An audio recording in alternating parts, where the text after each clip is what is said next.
Hello friends, இன்றைக்கி புதன்கிழமைங்க. நம்ம ஊரில் பார்த்திங்கன்னா ஜோன் மழை பெஞ்சிட்ருக்கு. காலையில் பிரேக்ஃபாஸ்ட் பார்த்திங்கன்னா சுட சுட ராகி இட்லி, கார சட்னி, மல்லி சட்னியும் வச்சுருக்குறோம். மதியத்துக்கு சாதம், தயிர், அப்புறம் பார்த்திங்கன்னா முட்டைக்கோஸ் பொரியல். இங்கே பார்த்திங்கன்னா பண்ணைக்கீரை கிடச்சிது, அது கடையல் பண்ணியிருக்கிறோம். கூடவே பார்த்திங்கன்னா பத்திய ரசம். இந்த பத்திய ரசம் வந்து ஒரு சொட்டு ஆயில் கூட கிடையாது. டெலிவரியான பெண்களுக்கு வந்து கொடுப்பாங்க. ரொம்ப உடம்புக்கு நல்லது. வாங்க எப்படி பண்ணுறதுன்னு பார்க்கலாம்.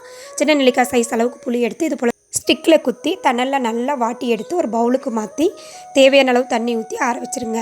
இது நல்லா ஆறின வரைக்கும் புளிக்கரசலாக ரெடி பண்ணி நம்மளுக்கு ரசத்துக்கு தேவையான அளவு தண்ணி சேர்த்துக்கோங்க. ஒரு கடாயில் 1 டீஸ்பூன் நெய், குறுமிளகு, சீரகம், 1 பல் பூண்டு, 2 கருவேப்பிலை சேர்த்து நல்லா வதக்கி ஆற வச்சு இடிகளில் இடித்து வச்சுக்கோங்க. இப்போ அடுப்பில் பாத்திரம் வச்சுட்டு நம்ம ரெடி பண்ணி வச்ச புளிக்கரைசல், 1/4 டீஸ்பூன் மஞ்சள் தூள், நம்ம இடிச்சிட்டு வந்த மிளகு சீரக பொடி, அப்புறம் பார்த்திங்கன்னா கொஞ்சமாக பெருங்காயத்தூள், ரசத்துக்கு தேவையான அளவு உப்பு. ஒரு கொதி வந்து மல்லி இலை இறக்கிக்கோங்க. இந்த ரசத்துக்கு தாளிப்பு இருக்கக்கூடாது.